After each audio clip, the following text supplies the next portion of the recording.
సర్వమంగళ మాంగళ్యే శివే సర్వార్థ సాధకే శరణ్యే త్రయంబకి గౌరీ నారాయణి నమస్తుతే. ఈరోజు జాతకంలో ఇప్పుడు 2026 ఏప్రిల్ మే నెలల్లో తమిళనాడు రాష్ట్రంలో ఎలక్షన్ జరుగుతాయి. ఆ ఎలక్షన్లో గెలుపు ఎవరిది, సీఎం ఎవరవుతారు అనేది ఈరోజు చెప్పబోతున్న వీడియో. ఇది చాలా ఇంపార్టెంట్ వీడియో. ఎందుకంటే నేను నవంబర్ 20వ తారీఖు చేసిన వీడియో ఇప్పుడు ఎవరు చూస్తలేరు. ప్రళయం అనే వీడియోలో నేను క్లుప్తంగా చెప్పడం జరిగింది. ఫిబ్రవరి 14 నుంచి ఏప్రిల్ 14 మధ్యలో యుద్ధం జరుగుతుందని. ఇది క్లియర్గా చెప్పిన వ్యక్తి ఇండియాలోనే ఎవ్వరు లేరు. ఇటువంటి జాతకం అంటే ఒక శాస్త్రం కాబట్టి. ఇంకా నిన్న 3వ ప్రపంచ యుద్ధం వీడియో చేసినప్పుడు కూడా చెప్పడం జరిగింది. శనితో శుక్రుడు ఎప్పుడు కలుస్తాడో అప్పుడు గ్యాస్, క్రూడైల్ ధరలు పెరుగుతాయని. ఇప్పుడు గ్యాస్ సిలిండరు, పెట్రోలింగ్ ధరలు పెరుగుతూ ఉంటాయని చెప్పడం జరిగింది. ఇది మనం గ్రహాలను చూసి చెప్పే ప్రిడిక్షన్ అన్నమాట. ఇది జ్యోతిషం అంటే నిజం. ఇది ముందుగా నేను చాలా వీడియోలు చేసినాను. అది చూస్తలేరు ఎవ్వరు. అది క్లుప్తంగా అన్ని వీడియోలు చూడండి, అప్పుడు జ్యోతిషం ఏమిటో అర్థమవుతుంది. ఇప్పుడు 2 నెలల ముందే ఈ తమిళనాడులో సీఎం ఎవరవుతారని ఈరోజు జాతక విశ్లేషణలో చెప్తున్నాను. ఇది రాసి పెట్టుకోండి. ఇది డిఎంకే, అక్కడ డిఎంకే, ఏడిఎంకే, టీవీకే పార్టీలు 3 ప్రధాన పార్టీలు. చాలా చిన్న పార్టీలు కూడా ఉన్నాయి. ఈ ప్రధాన పార్టీలు 3 అక్కడ. అయితే ఇప్పుడు డిఎంకే పార్టీ స్టాలిన్ ఆల్రెడీ సీఎంగా ఉంటారు. అయితే ఆయన జాతకం మార్చి 1, 1953లో 6:50 PM జన్మించడం జరిగింది సాయంత్రం. ఆయనది లగ్నం సింహ లగ్నం, రాశి కూడా సింహరాశి. 3లో శని ఉచ్చలో ఉండడం జరిగింది శశమహాపురుష యుగంలో.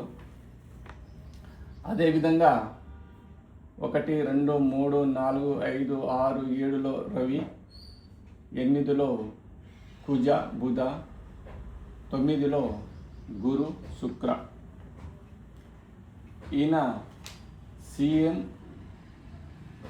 రెండోసారి అవుతాడా అంటే గోచారం కూడా చూడాలి. గోచారంలో గురువు ఎక్కడ ఉండాలి అనేది మనం ప్రధాన అంశంగా చూడవలసింది. ఎలక్షన్ సమయానికి ఎవరి జాతకంలోనైనా అతని చంద్ర రాశి నుంచి గురువు ఎక్కడ ఉన్నాడని చూడడం జరగాలి. గురువుకు అక్కడ ఎన్ని బిందువులు రావడం జరిగింది, ఏ స్థానంలో ఉండడం జరిగింది అనేది ముఖ్యమైన విషయం. మనం జాతకంలో ఏదైనా పోటీ పరీక్ష రాసినప్పుడు కానీ, ఏదైనా పార్టీల్లో గెలుపొందే అప్పుడు కానీ, ఏదైనా మన శుభకార్యం చేసేటప్పుడు గురువు ఏ స్థానంలో ఉన్నాడో ఆ స్థానంలో ఎన్ని బిందువులు ఉన్నాయి అనేది మనము గమనించవలసిన విషయం. ఇప్పుడు సింహలగ్నం సింహ రాశి 1, 2, 3, 4, 5, 6, 7, 8, 9, 10, 11. ఇప్పుడు మిథున రాశిలో గురువు మే 31 వరకు ఉంటాడు. అందుకోసము ఇప్పుడు 11లో స్టాలిన్కి 11లో గురువు అక్కడ అష్టక వర్గంలో 5 బిందువులు రావడం, సర్వాష్టక వర్గంలో 30 బిందువులు రావడం జరిగింది. కాబట్టి ఇది మనము గమనించవలసిన విషయం. అంటే పోయినసారి లాగా ఏకధాటిగా రాకుండా ఈసారి పొత్తుతోన రావడం జరుగుతుంది. కాంగ్రెస్ పార్టీ లేక బీజేపీ పార్టీ లేక ఇతర ప్రాంతీయ పార్టీతో కలిసి ఆయన ఇంకోసారి సీఎం అయ్యే ఛాన్సు 70% ఉంది. డిఎంకే పార్టీ గెలుపుకు స్టాలిన్ సీఎం అయ్యే ఛాన్సు 70% ఉంది. ఎలానంటే ఇప్పుడు కాంగ్రెస్తో పొత్తు చేస్తే, మనము పొత్తు చేసినా, పార్ట్నర్షిప్ చేసినా, ఫ్రెండ్షిప్ చేసినా ఏ రాశి నుంచి ఏ రాశి ఎలా ఉన్నదని చూడాలి. మిథున రాశి కాంగ్రెస్ పార్టీ రాశి. మిథున రాశి కూడా 11వ స్థానం అవుతుంది. అక్కడ గురువు ఉన్నాడు.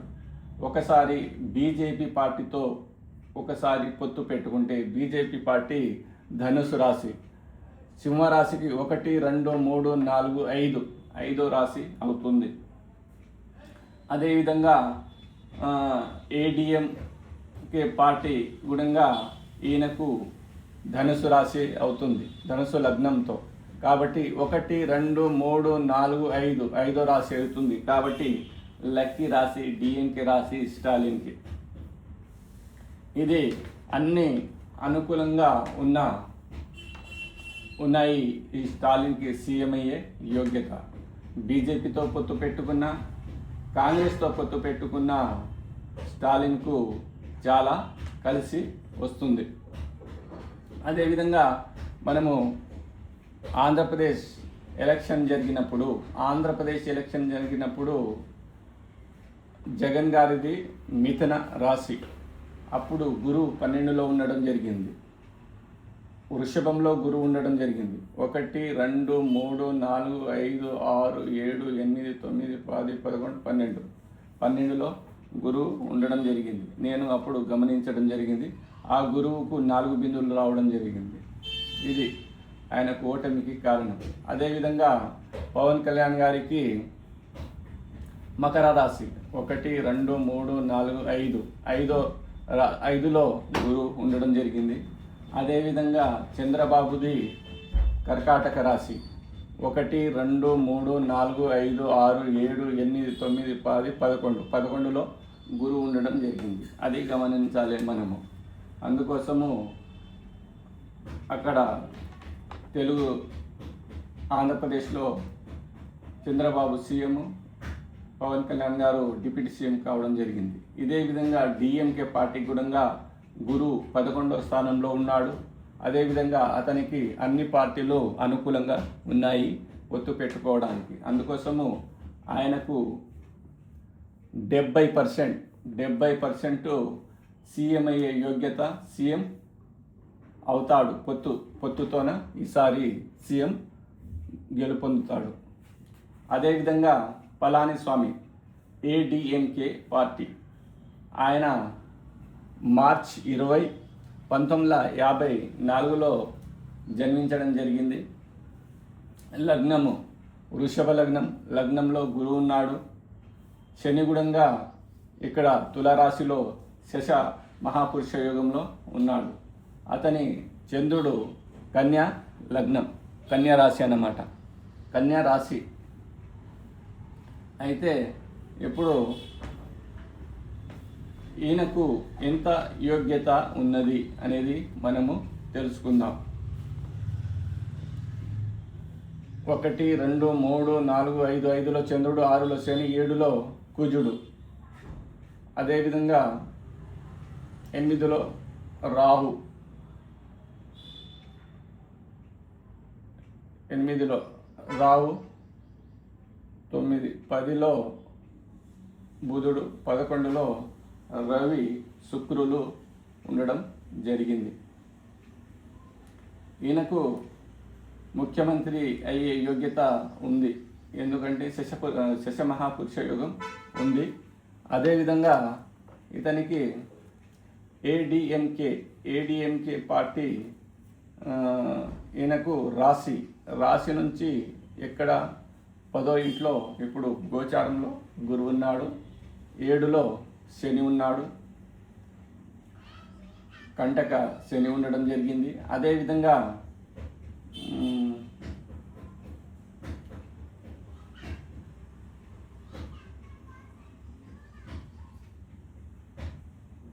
ఇతనికి గురువు 4 బిందువులే రావడం జరిగింది అష్టక వర్గంలో.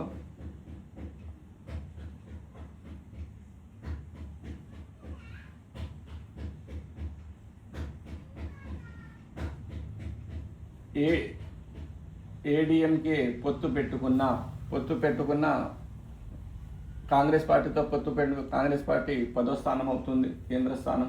అదేవిధంగా బీజేపీతో పొత్తు పెట్టుకున్న 4వ స్థానం అవుతుంది పళనిస్వామికి. కాబట్టి పళనిస్వామికి 10% సీఎం అయ్యే యోగ్యత, ఆ పార్టీ గెలిచే యోగ్యత 10% ఉంది.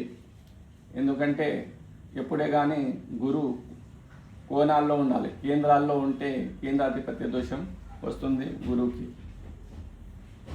కాబట్టి పళనిస్వామికి ఏడీఎంకేలో ఇంకా చీలికలు ఉన్నాయి అక్కడ. కాబట్టి మనము 100కి 10% గెలుపు చేసుకున్నాం. అదేవిధంగా ఇప్పుడు మూడవది దళపతి విజయ్ హీరో టీవీకే పార్టీ స్థాపించడం జరిగింది. టీవీకే పార్టీ లగ్నం కూడా, ఆయన లగ్నం జూన్ 22, 1974 12:08 PM జన్మించడం జరిగింది. విజయ్ దళపతి చెన్నైలో టీవీకే పార్టీ స్థాపించడం జరిగింది. అదేవిధంగా టీవీకే పార్టీ స్థాపించినప్పుడు కూడా లగ్నము కన్యా లగ్నమే అయింది. ఆయన జన్మించినప్పుడు కూడా కన్యా లగ్నమే అయింది. అన్ని జ్యోతిషులను చూపించుకొని ఈ పార్టీ స్థాపించడం జరిగింది టీవీకే. అయితే ఆయనకు సీఎం యోగ్యత ఉందా అంటే నీచభంగ రాజయోగం ఉంది. ఇక్కడ కర్కాటకలో చంద్రుడు కుజుడు కలిసి ఉన్నాడు. కుజుడు నీచంలో ఉన్నాడు, చంద్రుడు తన సొంత రాశిలో ఉన్నాడు. కాబట్టి నీచభంగ రాజయోగం ఉంది. అదేవిధంగా లగ్నం నుంచి 11వ స్థానంలో ఉంది. అదేవిధంగా శని, బుధ, రవి కలిసి 10వ స్థానంలో ఉన్నారు. 3లో రావు ఉన్నాడు. అదే కేతుతో శుక్రుడు. ఇప్పుడు అతనికి శుక్రమహాదశ నడుస్తుంది. ఈ రెండో పెండ్లి ఎందుకు జరుగుతుందంటే రావు ఎప్పుడే కానీ శుక్రుని చూస్తాడో అప్పుడు రెండో పెండ్లి లేకుంటే సెకండ్ సెటప్ ఉండడం జరుగుతుంది. శుక్ర మహాదశలో మాత్రమే. ఇన్ని రోజులు ఎందుకు కాలేదంటే అది శుక్ర మహాదశ ఎప్పుడు వస్తుందో అప్పుడు ఆ దశలో నడుస్తుంది. కాబట్టి త్రిశతోన ఈ ఎఫ్ఐఆర్ ఉందని ఈ మధ్యకాలంలో తన భార్యకు కూడా విడాకులు ఇస్తున్నాడని ఈ పుకారు లేపడం జరిగింది. కాబట్టి ఇది అతని పెళ్లి జీవితం. రాజకీయ జీవితంలో కుజ, చంద్ర కలిసి ఉన్నారు. ఈయన కూడా సీఎం యోగ్యత 100కి 100% ఉంది. కానీ ఇప్పుడు మే 31 వరకు లేదు. ఎందుకంటే ఈయనకు చంద్రరాశి నుంచి చూస్తే గురువు 12వ స్థానంలో ఉన్నాడు. ఆ గురువుకు 4 బిందువులే రావడం జరిగింది అష్టకవర్గంలో. కాబట్టి 12వ స్థానంలో ఏ గ్రహాలున్నా మనకు చెడు చేస్తాయి. 11వ స్థానంలో ఏ గ్రహాలున్నా మనకు మంచి చేస్తాయి అన్నమాట. కాబట్టి ఒకసారి ఎలక్షన్ పోస్ట్ పోన్ అయ్యి జూన్, జూలై, ఆగస్టులో జరిగితే ఈయనకు కూడా 70% సీఎం అయ్యే యోగ్యత ఉంటుంది. కానీ ఇప్పుడు ఏప్రిల్, మేలో ఒకసారి ఎలక్షన్ జరిగితే 20% మాత్రమే సీఎం అయ్యే యోగ్యత ఉంది. కానీ ఈయన ఎవరితోన పొత్తు పెట్టుకున్నా ఓడిపోతాడు. ఎందుకంటే ఈయన సొంతంగానే గెలవాలి. అతనికి కాంగ్రెస్తో పొట్టు పెట్టుకుంటే 12వ స్థానం అవుతుంది. అదేవిధంగా బీజేపీతో పొత్తు పెట్టుకుంటే 6వ స్థానం అవుతుంది. 1, 2, 3, 4, 5, 6, 6వ స్థానం అవుతుంది. కాబట్టి ఇది అతనికి ఏ పార్టీ కలిసి రాదు. కాబట్టి ఆయన సొంతంగానే సొంత పార్టీతోనే గెలవాలి. సొంత పార్టీతో గెలవాలంటే మే 31 వరకు సాధ్యము కాదు. గురువు 12లో ఉండడం జరిగింది. అదేవిధంగా